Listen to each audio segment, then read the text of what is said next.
Sistema Michoacano de Radio y Televisión presenta.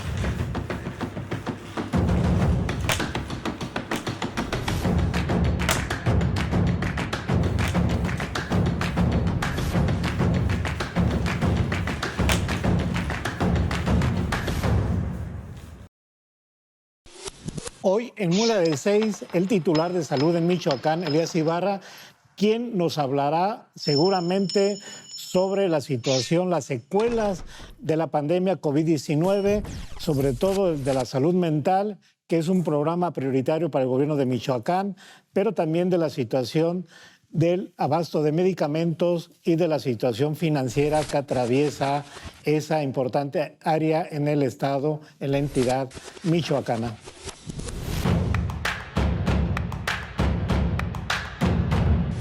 ¿Cómo estás, doctor?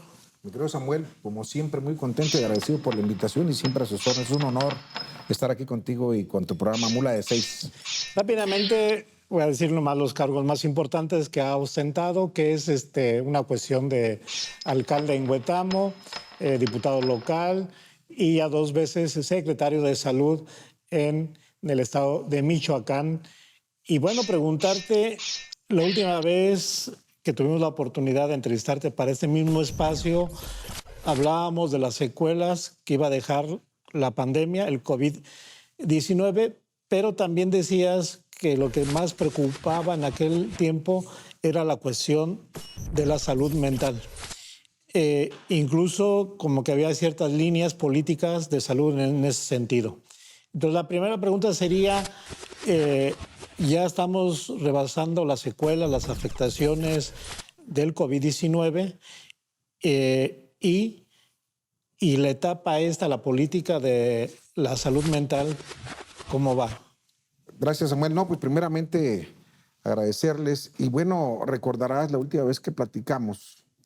Este gobierno entró el 1 de octubre de 2021 y dentro de ello nos tocó estar en el pico máximo de la tercera ola de COVID en el país. Fueron 6 olas.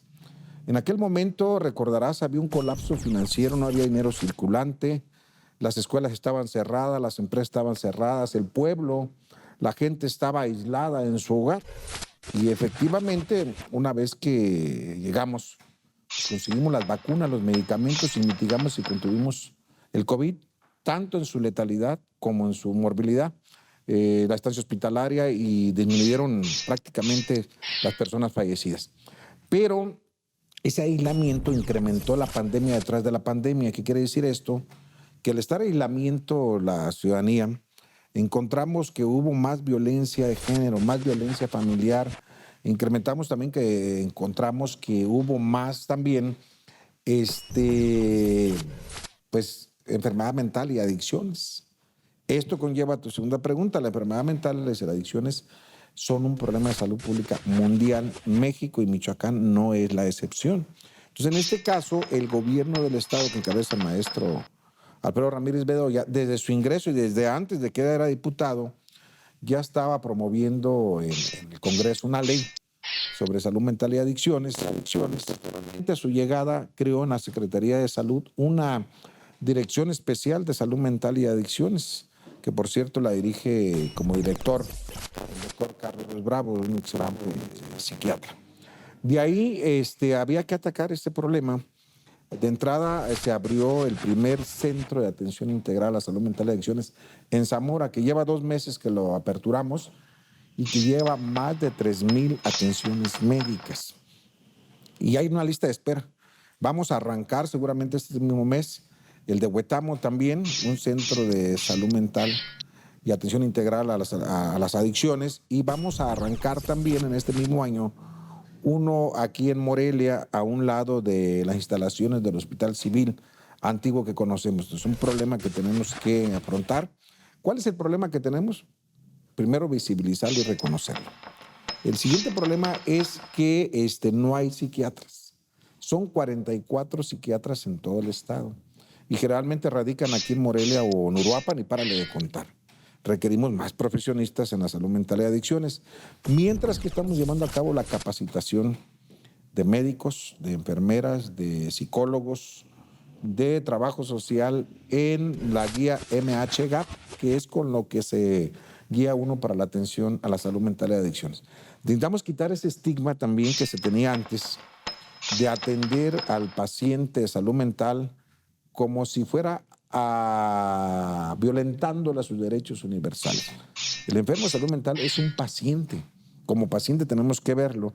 Y esas prácticas discriminatorias que violentan los derechos universales, cómo aislarlos, cómo encerrarlos en un hospital psiquiátrico, cómo pues, ponerlos en reclusión 2, 3 meses, eso ya se modificó. La nueva ley de salud mental a nivel federal y la nueva ley general de salud se ha reformado y hoy tienes que atender sí al paciente con un trato digno sin vulnerar sus derechos.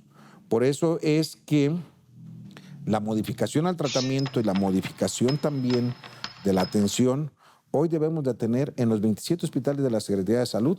La estamos transformando, la estamos llevando a que en cada área de estos hospitales se tengan personal capacitado en la atención a la salud mental y adicciones. No es fácil ni va a ser rápido. Toda transformación pues lleva tiempo, es lento, progresivo, gradual. Yo comentando con un experto en salud mental y adicciones, le preguntaba que cuándo íbamos a estar en condiciones de estar a plenitud en atención a esta gran pandemia, porque es una pandemia también mundial, y que iba a llevar tiempo. Y su respuesta me pareció muy lógica. Me dijo, cuando en cada hospital mínimamente del Estado, cuando en cada centro de salud se tenga el personal capacitado para atender a estos pacientes como si atendieras una enfermedad respiratoria o una gastroenteritis. Entonces esa es la meta, que en cada hospital, en todos los turnos, se pueda tener al mismo personal que está, o reforzarlo con nuevo, pero capacitado para la atención. Esas prácticas de reclutamiento, de encierro, de granja, de cárcel, de sometimiento, ya vulnera, ya no es, ya o inclusive también la ley federal cambió. Hoy la salud mental y adicciones se crea como una Comisión Nacional de Salud Mental y Adicciones, como un órgano administrativo, pues ya es concentrado en la Secretaría de Salud a nivel federal. Entonces estamos atendiendo. La otra rápido que me dijiste, sí, del COVID, aún no sabemos las secuelas, aún no concluimos, aún no se llega a un término qué ocurrió o qué va a ocurrir en los próximos años con las secuelas del COVID. Sin duda que sí vimos que incrementaron la salud mental y las adicciones, sí vimos, por ejemplo, que hay secuelas, de hecho se conoce internacionalmente como COVID largo o secuelas de COVID, aún las siguen presentando, se habla desde un infarto a temprana edad, se habla de la caída del cabello, se habla de cansancio, se habla de dolor muscular, todos estos son síntomas de COVID largo, que son secuelas de los que padecimos COVID. Yo en mi caso pues me dio al menos en 3 ocasiones el COVID en su momento que atendíamos pacientes. Fíjate que para, digamos, ilustrar de qué tamaño tenemos el problema, sobre todo de salud mental, ¿cómo medirlo cuantitativamente? Es decir, podemos decir, es que hay 20 de 100 que son casos graves de salud mental, pero ¿cuáles son también el nivel de salud mental? Es decir, que está dividido la salud mental en que alguien le da, no sé, esquizofrenia o alguien le da por tratar de suicidarse.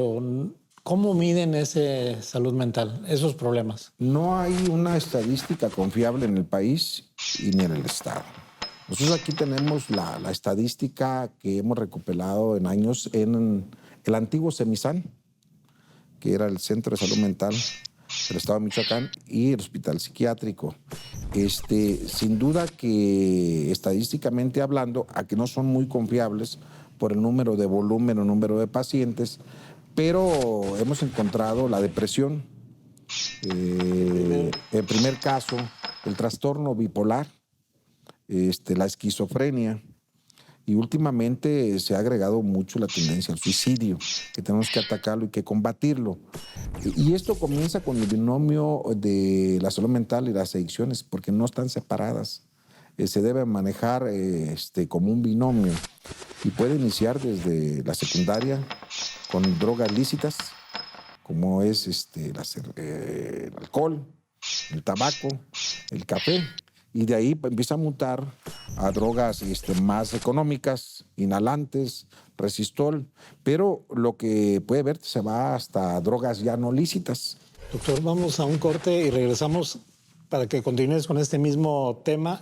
Es un punto interesante, pero sobre todo ver, digamos, punto por punto. Regresamos, estamos en Mula de 6 con el doctor Elías Ibarra, titular de salud del estado de Michoacán.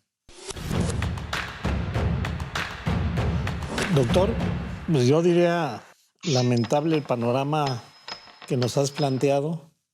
Evidentemente, si no hay una política gubernamental en ese sentido para atacar este tipo de situaciones, pues no le veo cómo, porque la gente recurre a lo inmediato. Lo inmediato, mucha gente de escasos recursos, sobre todo, pues recurre o lo deja pasar o recurre a instancias de gobierno.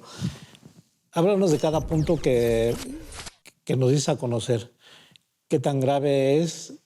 Primero dijiste que es la depresión o qué es. Sí, la depresión, el trastorno bipolar, la esquizofrenia y pues el suicidio, ¿verdad? Entre otras más, pero son las más frecuentes que identificamos. Yo comentarte que solamente los expertos alcanzan a describirlas, identificarlas, una que otra, y cada una tiene su propia secuencia de evolución al diagnóstico y al tratamiento. Sin duda que el que más lacera es suicidio. Entonces tenemos que ingresar, atender desde el lugar donde se generan las causas.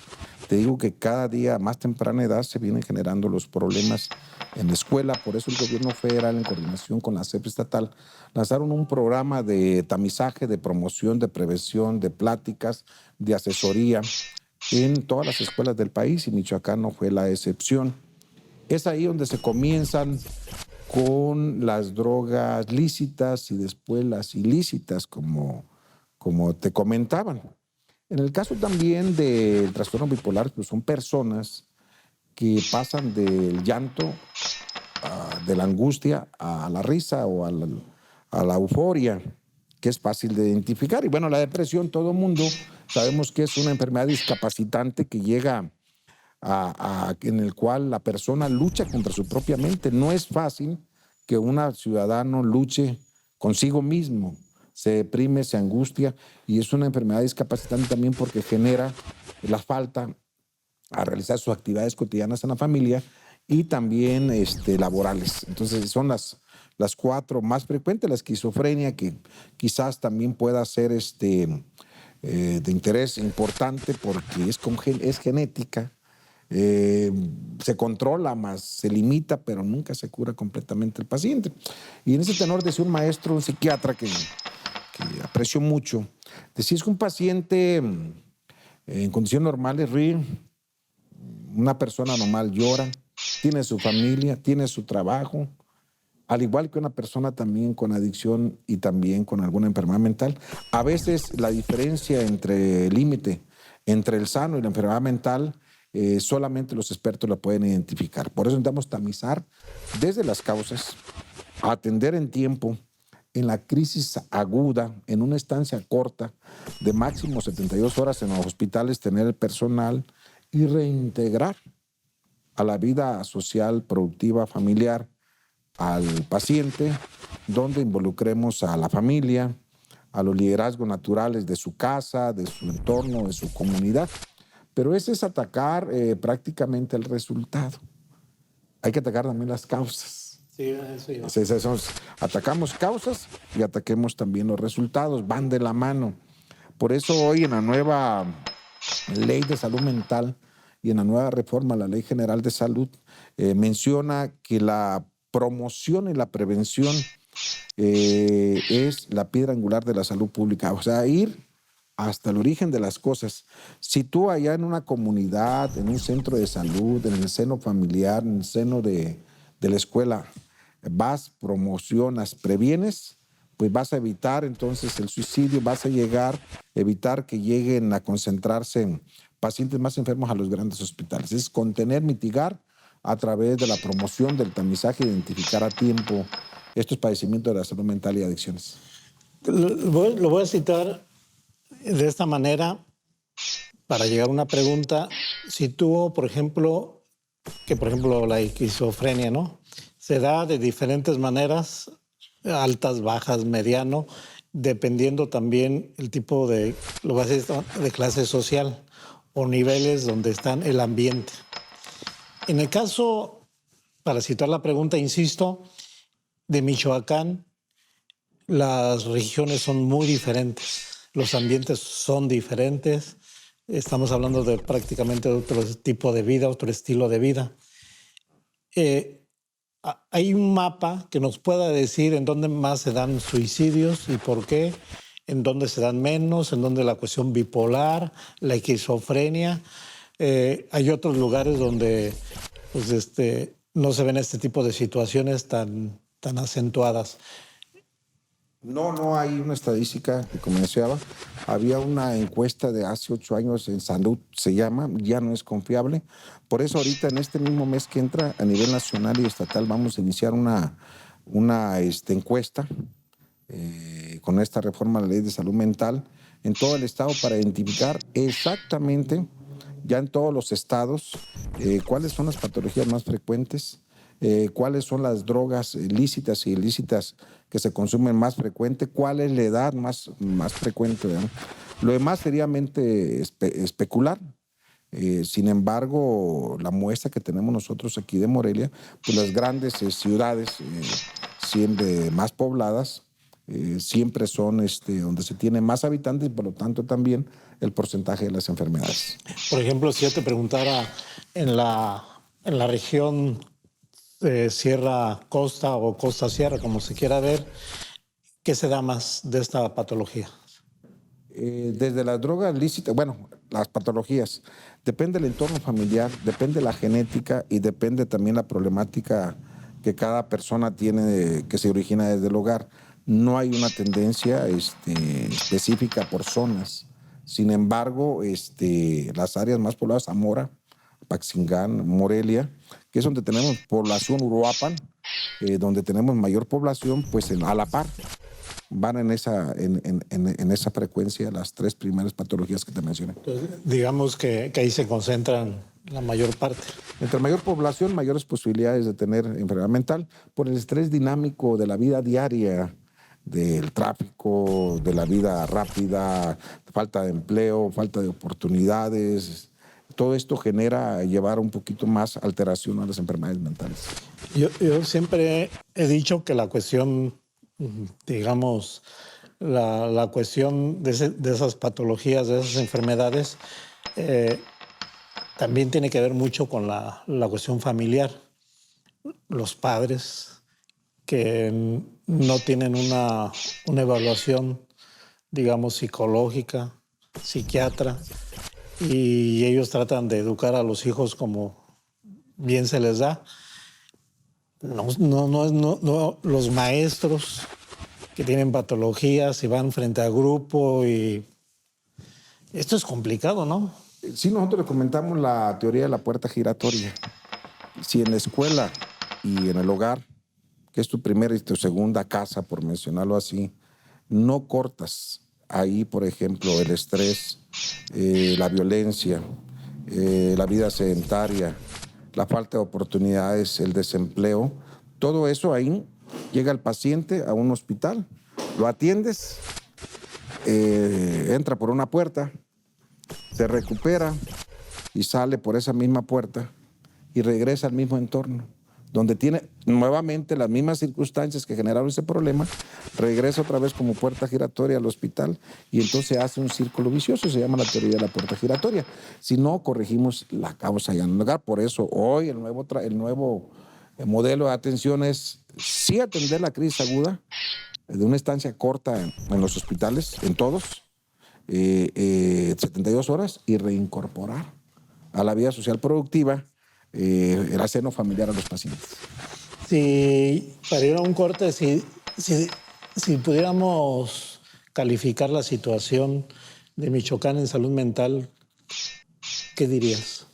No se mide por un porcentaje, más bien las estadísticas internacionales lo que nos puede dar de que de cada 10 pacientes al menos el 40% ha padecido, está padeciendo o va a padecer una enfermedad mental y adicciones. ¿Cuál es el problema? Que no se detectan, que no se diagnostican y llegan hasta con 15 a 20 años de retraso a recibir tratamiento. Hasta con 15 a 20 años de retraso. ¿Ese parámetro está en Michoacán? Ese sí es un parámetro internacional y que también aquí lo tenemos. ¿Por qué? Porque no se visibilizaba el problema. Okay. Todos sabíamos que existía, pero nadie se atrevía a hacer una reforma a la ley de salud mental, a hacer una reforma a las adicciones, a reformar, a visibilizar, ni a tener siquiera, aparte del hospital psiquiátrico, tener ni siquiera una dirección de salud mental. El gobierno de Michoacán es la primera vez que está implementando una serie de medidas sí, para contrarrestar este tipo de patologías. Pero no eran suficientes, eran mínimas. No se visibilizaba. Hoy sí, hoy con el gobernador, pues desde diputado, reformó la ley. Yo como diputado también hice la primera ley de salud mental en el estado. Nada más 6 estados lo tenían en ese año, creo que fue en el 2012, 2013.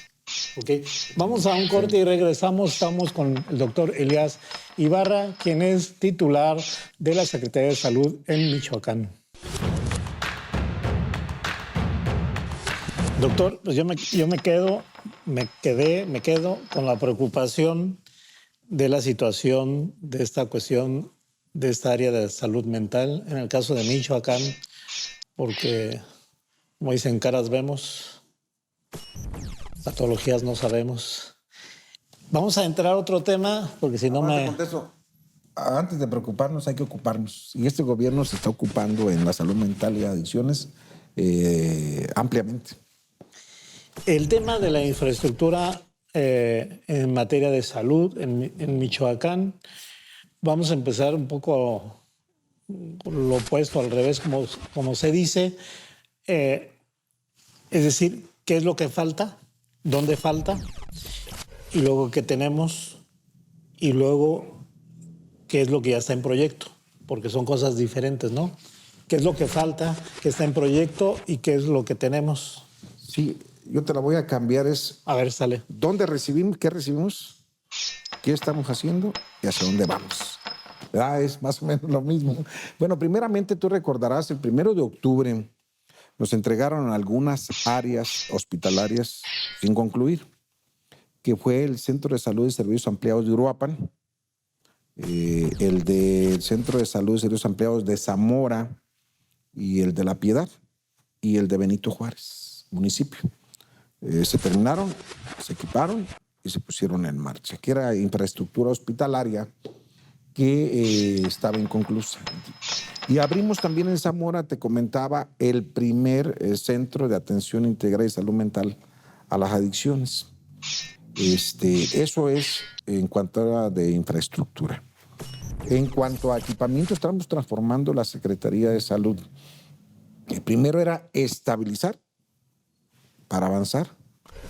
Y es lo que estamos realizando ahorita. Ahorita, por ejemplo, estamos en 34 hospitales, o sea, son 27 hospitales, más varios centros de salud con servicios ampliados, son mini hospitales, digamos.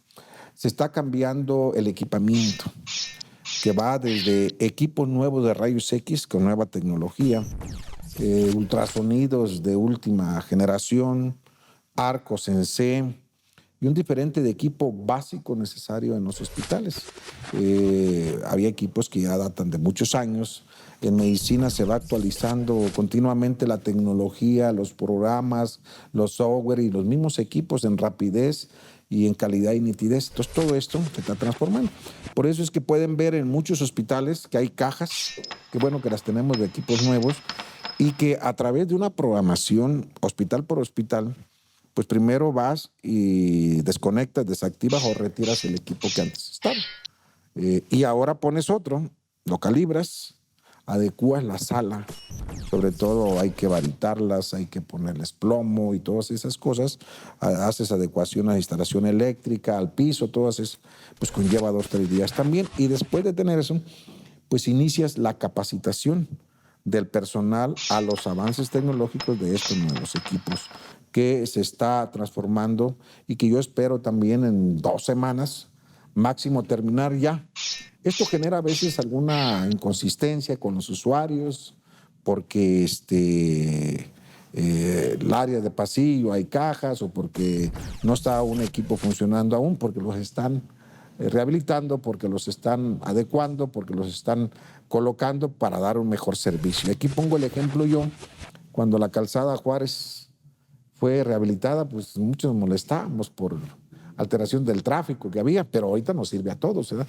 Así también es transformarse para mejorar y perfeccionar los diagnósticos, los tratamientos y los procedimientos en los hospitales. Sin duda que nos va a llevar unas 2 semanas más. ¿Qué nos falta por hacer en este caso? Pues seguir equipando. Vamos a empezar a equipar ahorita también esta semana que entra todo lo que son ventiladores nuevos, monitores, oxímetros, máquinas de anestesia, entre otros tantos más que vamos a ir.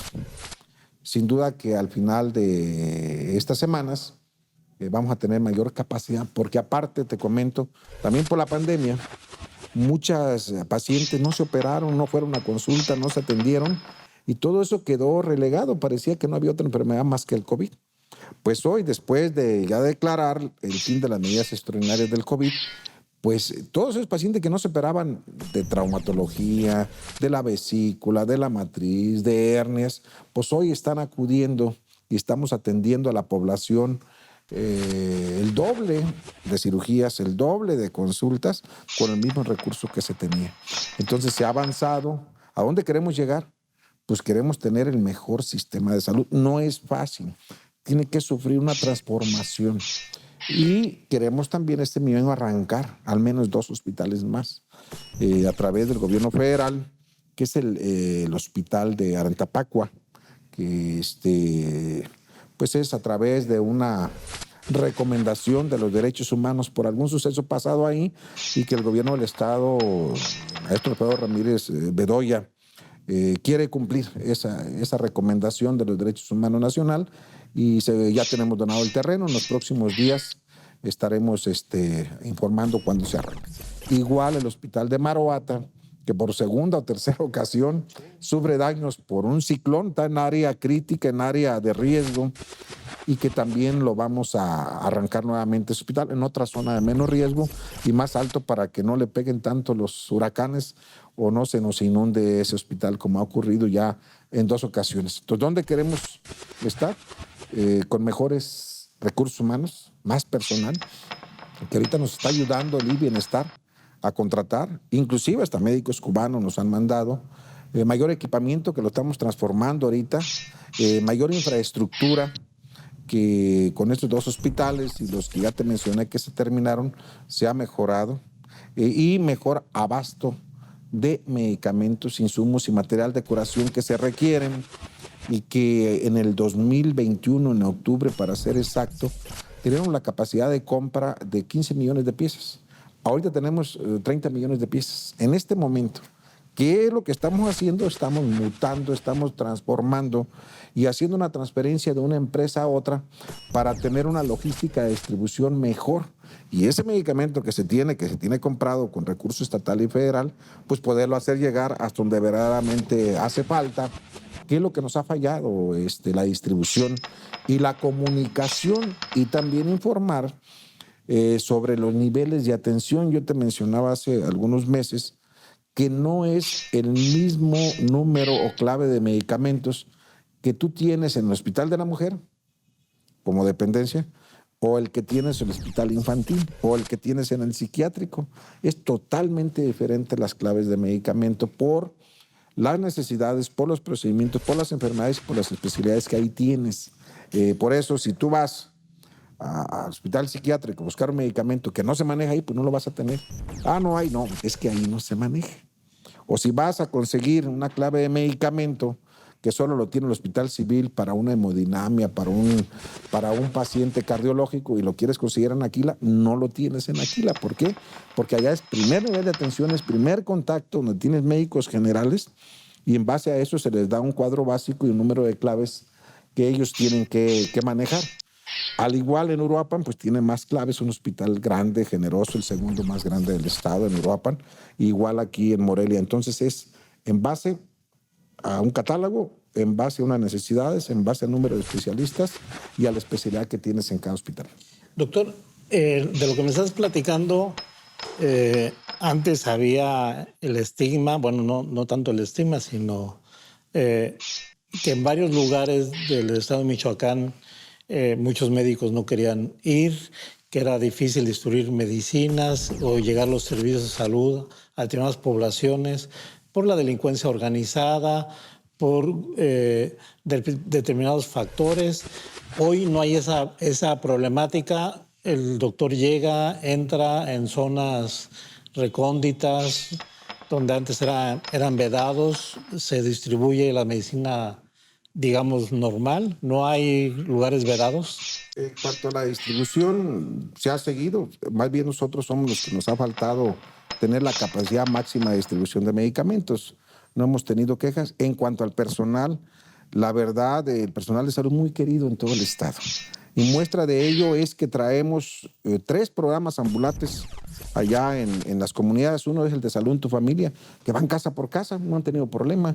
El otro, digo, el de vectores, los que antes se conocían como paludismo, que vacunan perritos, que nebulizan, que abatizan, que hacen acciones de patio limpio, y no hemos tenido ninguna situación de inconsistencia con el personal de salud.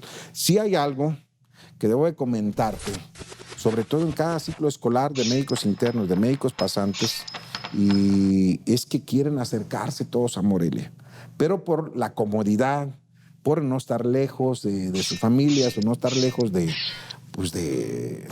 la capital del estado. Eso sí lo vemos muy frecuente en los nuevos ingresos que médico interno y médico pasante que deberían estar en una médica rural, pero que ya todo el mundo quiere Morelia.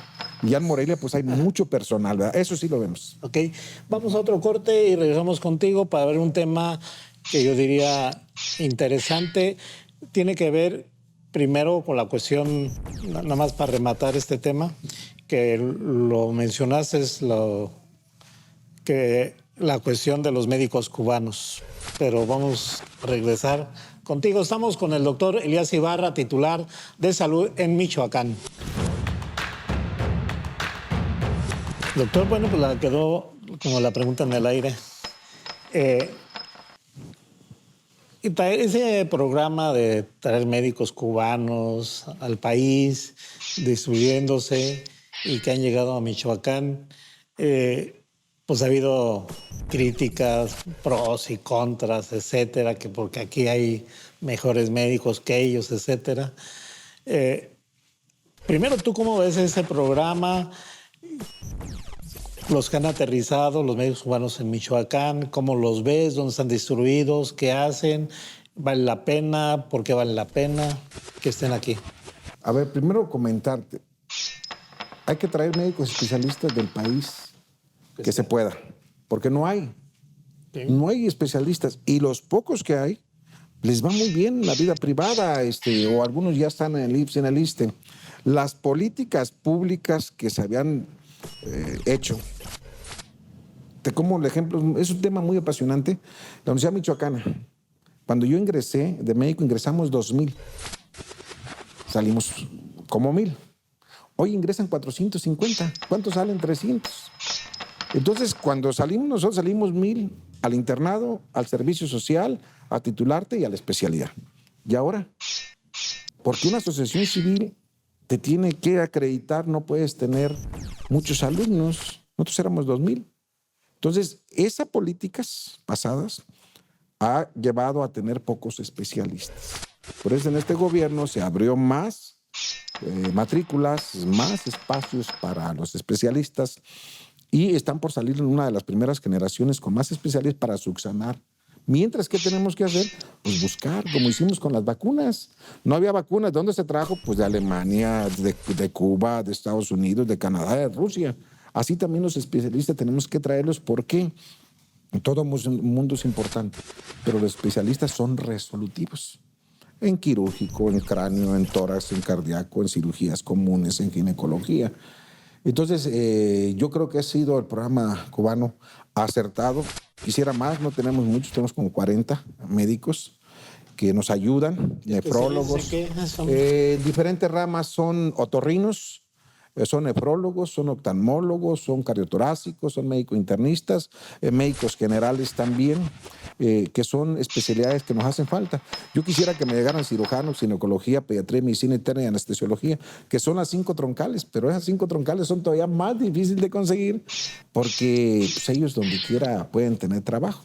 Recordarás también que el gobierno federal nos autorizó una bolsa de 600 médicos especialistas para Michoacán con recurso federal a través de Bienestar. ¿Sabes cuántos fueron a inscribirse? 150. Y al final del día nomás aceptaron como 80 contratarse. Entonces, no hay.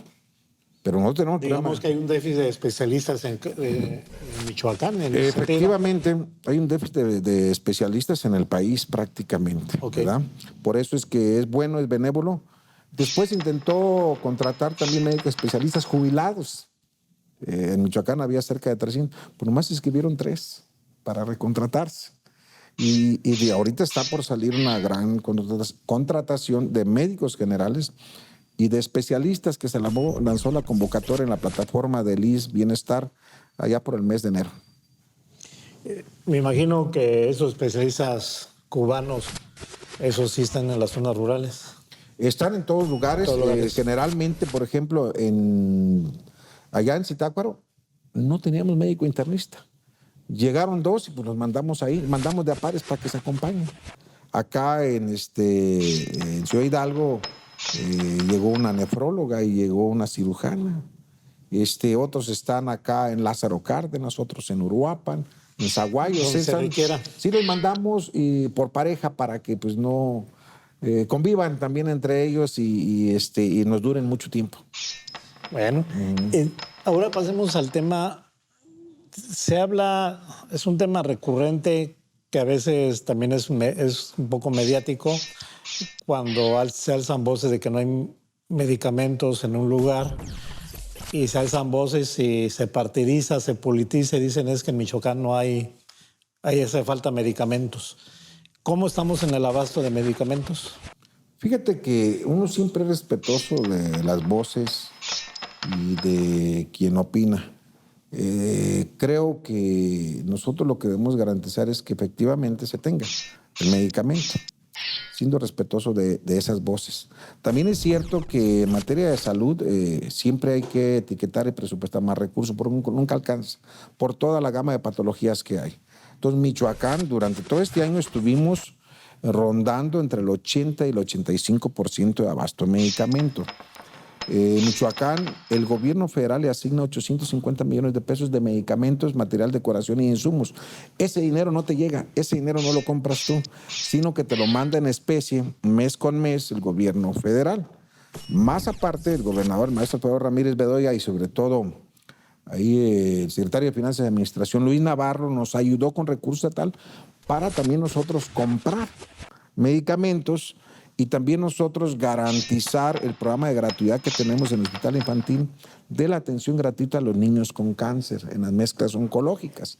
Entonces, con una mezcla de recursos federal y estatal, logramos estar hasta en un 85% de las claves básicas de acuerdo al nivel de atención. Porque es lo que te digo. Ahorita sí bajamos un poco, estaremos 60-65%, pero estamos en una transformación de cambio de empresa. Le está entregando a uno y la otra lo que le está entregando lo está distribuyendo. Esto pensamos nosotros superarlo a la brevedad, que no nos lleve 10-15 días, pero no se nos colapsó. Todas las transiciones, todas, se colapsan a llegar a cero. Nosotros, al contrario, ya vamos en recuperación y pensamos seguir manteniendo ese 85% de abasto que tenemos que hemos tenido en todo el estado este año y medio, con el cuadro básico y con el número de claves de acuerdo a ese nivel de atención a donde vas a atender. Vamos a otro corte, porque ya en la última bloque vamos a hablar de los programas nuevos que implementó o está implementando este gobierno estatal, pero también sobre la parte financiera y que tiene que ver también con el pasado. Regresamos, estamos con el titular de Salud en Michoacán, el doctor Elías Ibarra. Doctor, estamos llegando a la parte final.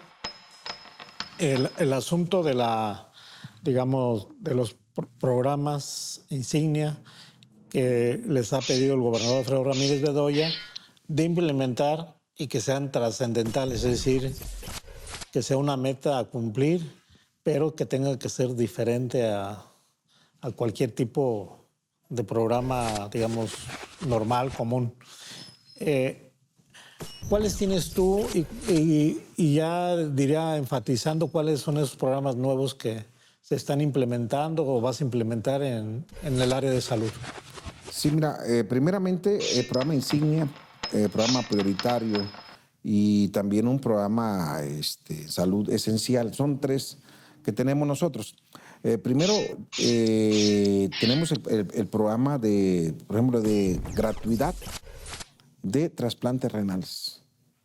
Llevamos 15 trasplantes renales en este año, en el cual al paciente no le toca ni un peso, es gratuito totalmente. ¿Y cuánto cuesta? En la vía privada, teniendo el órgano, pues arriba de 500, 600 mil pesos. Medio millón. Y acá $500,000. Y aquí se le da, procuras el órgano, lo trasplantas, el medicamento para preservar el órgano, las pruebas de histocompatibilidad entre el receptor y el donador, y luego todos los medicamentos gratuitos para evitar el rechazo. Es un programa prioritario, no es el insignia. Los programas insignia que tenemos es lo que había mencionado, salud mental y adicciones, en una atención digna, en un cambio de paradigma en el cual podamos tener en todos los hospitales personal capacitado para atender la crisis aguda de salud mental, capacitar al personal, contratar personal, tener el abasto de medicamentos y atender la crisis aguda y reincorporarlo. Eso ahorita está muy bien pues posicionado por la opinión pública, con una buena respuesta de toda la población. Es un programa insignia. Luego tenemos un programa prioritario que es Salud en tu Familia.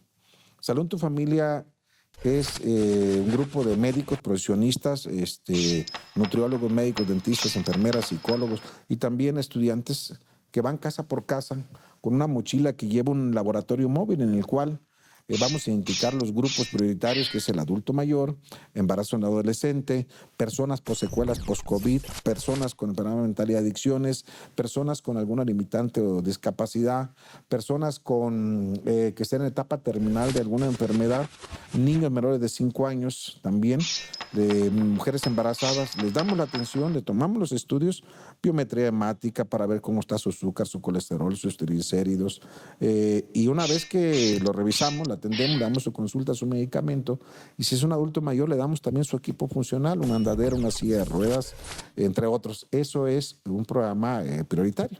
Entonces son programas que se han echado a andar aquí: salud mental y adicciones, salud en tu familia, trasplante renal gratuito, y el otro 2 más importantes también, que es la atención gratuita a los niños con cáncer, garantizarles su medicamento, garantizarles su atención médica, su cirugía, su quimioterapia, su radioterapia, a todos los niños con cáncer, porque detectado a tiempo es curable hasta un 80-85%. Y aparte, a través de la Secretaría del Bienestar, donde está la licenciada Juliana Bugarini, se les da un apoyo de 4,000 pesos a los padres para que puedan llevar a los niños al hospital y no pierdan su tratamiento, y así garantizar la curación del niño, pero también evitar que esa familia pierda su patrimonio. ¿Por qué? Porque son enfermedades muy desgastantes económicamente. La familia se desintegra, pierden su patrimonio, su casita, su carrito, su animalito, pues lo venden para curar a los niños. Hoy en Michoacán eso se está apoyando en materia de cáncer a los niños. Pero también tenemos la atención gratuita a las mujeres, a nuestras madres, a nuestras hermanas, a los 2 cánceres más frecuentes y más letales de la mujer, que es el cáncer de mama y el cáncer cervicuterino, que son 2 cánceres pues muy letales en la mujer. Por eso implementamos también la gratuidad en estos 2 cánceres. En una unidad médica de mastografía va hasta la comunidad, le hace una mastografía, se identifica algo raro, se trae aquí al Hospital de la Mujer. Ahí hay un UNEM dedicado especialmente para cáncer, se hace un ultrasonido, se hace otro estudio, se hace un diagnóstico por punción dirigido por ultrasonido. Si encontramos algo raro, los pasamos a oncología y en oncología pues se da la atención médica gratuita, se le da la quimioterapia, los medicamentos, se le da la radioterapia también, que por cierto es el único equipo que se llama acelerador lineal que hay en el estado para arrebatar, para acabar con ese cáncer en la zona donde se tiene. Y una vez que se le da la radioterapia, que te digo es el único en el estado que hay, después se pasa a cirugía y después al acompañamiento psicológico y después también a la reconstrucción de su glándula o de su cuerpo para reintegrarla lo más rápido posible, primero a la vida social productiva, y también a ella se les da un apoyito económico a través de la Secretaría del Bienestar para que no abandonen el tratamiento. Entonces hay más programas, pero estos son muy en salud pública, son muy generosos y sobre todo salvan vidas, reintegran a la vida familiar a la población y son programas que vale la pena tener y sostener. Son más como lo que estás platicando, más completos. Es decir, el hecho de apoyar a las familias para que no pierdan el seguimiento, pues ya es fundamental, porque hay gente que trunca darle seguimiento por falta de recursos. Exactamente, y nosotros tenemos 3.300.000 michoacanos que atender. Toda la persona sin seguridad en salud, o sea, que no tenga y es un tratamiento pues integral, amén de todas las enfermedades que tenemos. Vamos a entrar al tema financiero, pero antes del tema, ¿ha habido o hay denuncias, quejas en contra de la pasada administración del sector salud? ¿Cómo va? Yo sé que el proceso es lento, es muy burocrático, pero bueno, ¿cómo van? ¿Nos recuerdas qué casos son y cómo van hasta tu conocimiento? Y luego entramos a la parte financiera. Sí, mira, primeramente nosotros al recibir el 1 de octubre hicimos una entrega-recepción. Hicimos un sinnúmero de hojas, hasta perdí la cuenta, de observaciones a la entrega-recepción. De ahí se pasó a Contraloría y de Contraloría se pasó a los órganos técnicos adecuados. Yo creo que debemos de tener ahí la prudencia, porque se tiene el derecho de audiencia, el derecho de defenderse, y si no caes en una consistencia y se caen los procedimientos. Hoy por hoy hay que ser muy cuidadosos en eso, pero están en las instancias correspondientes, tanto estatales como federales. Lo otro, en cuanto a los recursos, nosotros al llegar el día 1 de octubre de 2021, pues la Secretaría de Salud tiene un boquete financiero superior a los 1,000 millones de pesos. Yo no digo que esto se desvió, digo boquete financiero, que es un déficit presupuestal, que era una obligación financiera, un recurso que tenías que pagar en diciembre, pero que no lo tenías ni en caja, ni lo tenías presupuestado en el presupuesto de egresos de Michoacán. Más o menos 1,080 millones de pesos, nada más en eso. Pero gracias al apoyo del gobernador y sobre todo de Luis Navarro, el secretario de Finanzas, nos ayudó a cerrar el año, a disminuir el déficit presupuestal, y hoy podemos decir que a un año 8 meses la Secretaría de Salud no tiene déficit presupuestal, sino que estamos en déficit cero. Y aquí jugó un papel importante el Poder Legislativo, ¿cómo no? De 8,450 millones de pesos nos subió a 9,950. O sea, un incremento del 15% al presupuesto de la Secretaría de Salud para tapar ese déficit y ese boquete que se tenía. ¿Y de qué viene esto? Pues venía de muchos compromisos laborales que no les cumplían los compañeros trabajadores, desde prestaciones, desde uniformes, desde bono COVID, desde compensaciones, desde gastos de caminos, dignificación, profesionalización laboral, y sobre todo como 3,000 trabajadores que se habían contratado en el transcurso de los años y de las administraciones, pero que nunca lo fondearon en el presupuesto de egresos de Michoacán. Entonces eso quedó subsanado y eso nos dio margen pues de poder iniciar, primero estabilizar para avanzar, y ahora ir transformando los servicios de salud. Sin duda que no ha sido fácil, sin duda que no estamos contentos, pero sí ha dado un paso para perfeccionar y llegar a donde queremos tener los servicios de salud. Doctor, ya la última pregunta, bote pronto y una respuesta breve, ya estamos sobre tiempo. Si hubiera en una palabra o en dos, decir cuáles son la gran fortaleza de la Secretaría que diriges y cuál sería una debilidad o como una autocrítica. Sí. Bueno, la fortaleza son sus recursos humanos. La autocrítica puede ser que debemos ser más eficientes en los procedimientos. Pues llegamos al fin, doctor Elías Ibarra, titular de la Secretaría de Salud en Michoacán. Te agradecemos y yo creo que quedaron algunos temas ahí sobre la mesa. La salud te da para dialogar una semana y no terminar la plática, pero bueno, sí. Estoy muy contento. Estabilidad, déficit cero, estabilizamos para avanzar y estamos transformando los servicios de salud, que pronto vamos a dar resultados más tangibles y visibles. Llegamos a la parte final y esto fue Mula de 6 del Sistema Michoacano Radio y Televisión.